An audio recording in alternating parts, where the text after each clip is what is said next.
Hello, I'm running out of ways to creatively introduce myself, and this is Storks. We start with background about storks delivering babies.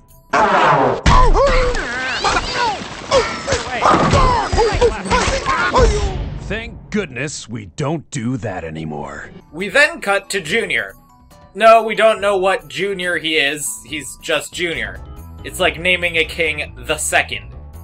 Anyways, he's kind of a big shot at work delivering things that aren't babies. There's this guy. Check out my girlfriend. She's in Canada. Yeah. She migrated. She's not made up. Yeah, get used to him. He's staying around a while. Junior is called into his boss, Hunter's office. Hunter is getting a promotion, which means that Junior is going to be named boss. You are going to be named boss. Wait a minute. Andy Samberg is going to be the boss? Alright, prepare for this joke to be ran into the ground incredibly quickly. Mr. Sandberg, thanks for coming to your performance review. No problem. So you're in charge around here, is that fair to say? Absolutely. I'm the boss. Anyways, Storks got out of baby delivery because one of them tried to keep a baby, destroying the beacon so it couldn't be delivered. That baby stayed with the Storks for 18 years.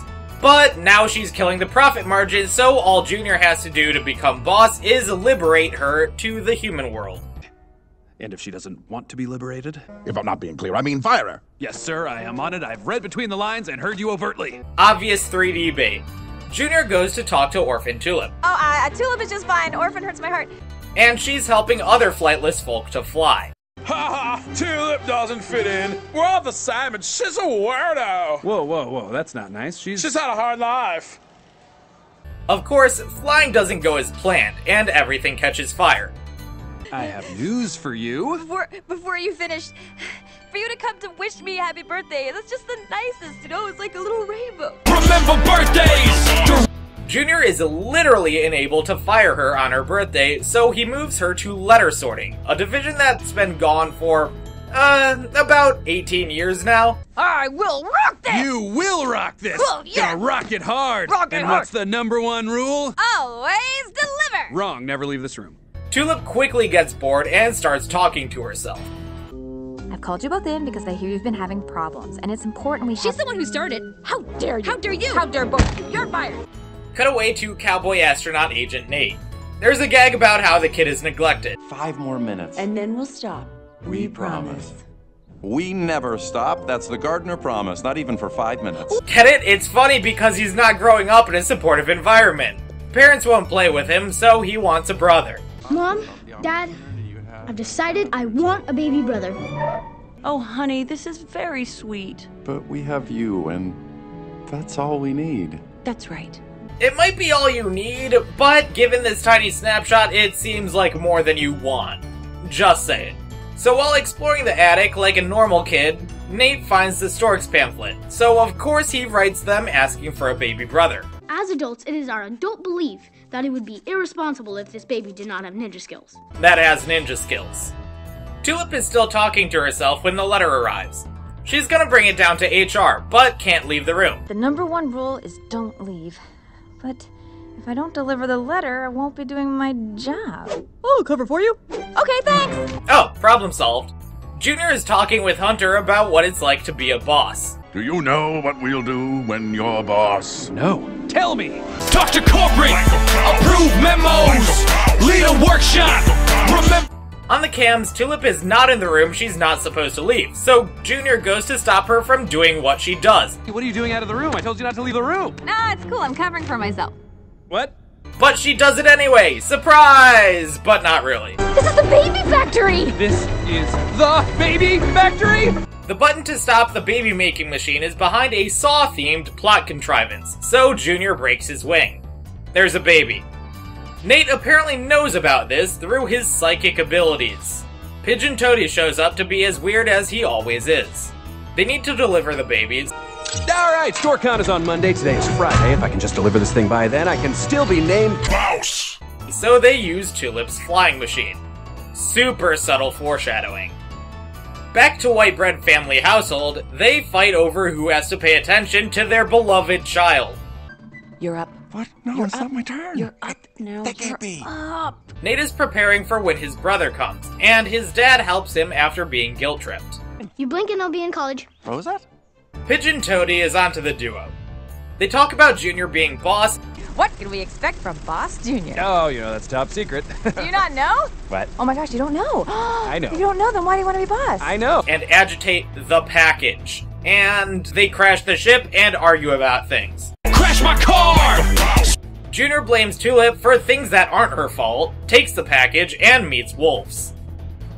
The wolves have captured Tulip as well, and they're fascinated by the baby. Hey, guys! This tiny thing is now a wolf, everybody! Tulip escapes via slapstick. Grab the baby, let's go! The wolves have their own toon powers, however. They take the shape of a bridge, a boat, a submarine, and a plane. Okay, well, not a plane. Back to the white bread family, the dad has gotten swept up in the baby antics. Dad actually likes playing around with Nate. Surprise, surprise! We need to tell him. Tell him what? What, to go watch more TV? This is the best time I've had with Nate in my life. I actually feel like a dad again. Mom joins in after some brief convincing. Baby antics. Pigeon antics. Tulip and Junior talk about the package and being boss again. Oh, really? Why do you want to be boss of Corner Store? I don't know, okay? I mean, why does anyone want to be boss? It rules, that's why. More baby antics. Pigeon Toady discovers the truth, and...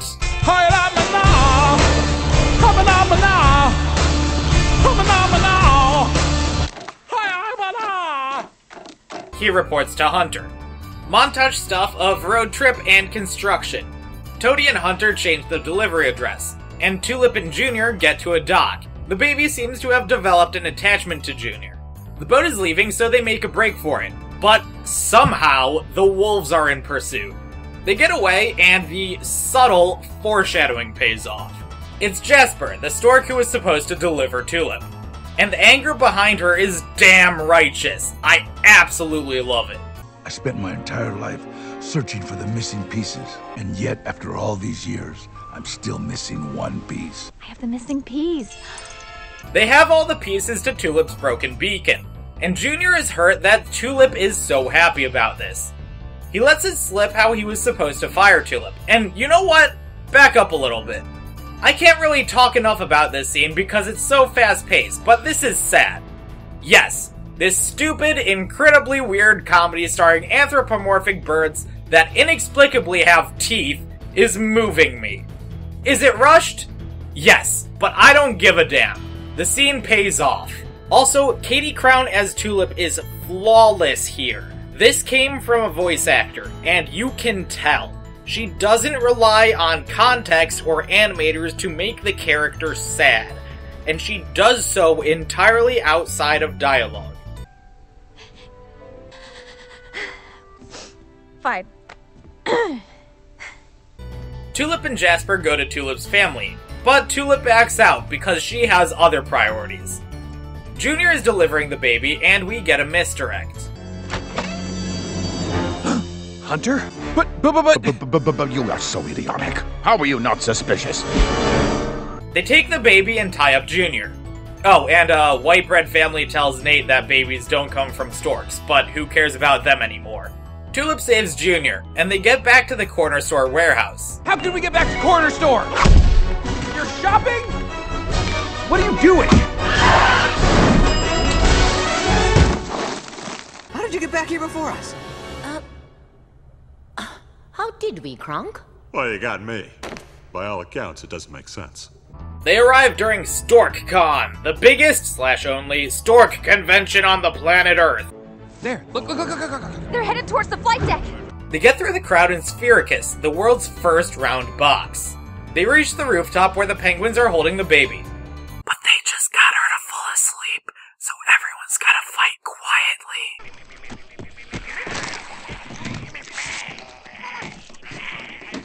Oh my god, this scene is so creatively funny. Everything is quiet, there's no background music, and the characters are struggling to stay quiet too. The duo win out by making the penguins catch a bunch of bells and running off with the baby. What is that?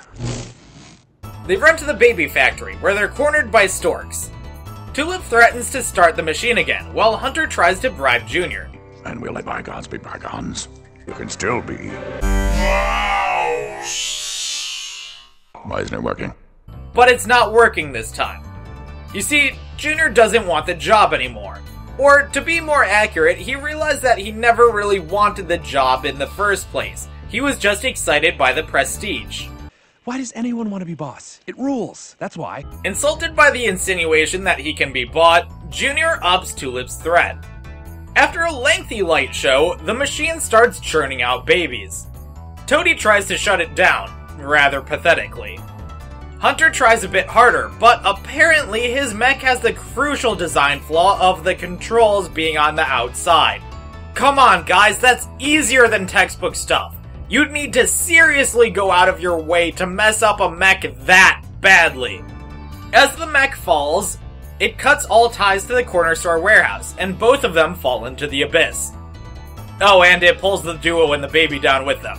Now I'm dead! They're probably dead. Oh wait! I'm so surprised! That was unexpected! There's still like a million babies around, so the storks are gonna deliver the tiny people to the regular-sized people. That means that Nate finally gets the sister that he didn't ask for. I ordered a brother! I ordered a brother! There is one last stop to make before closing, however, and that's to Tulip's family. Mom and Dad?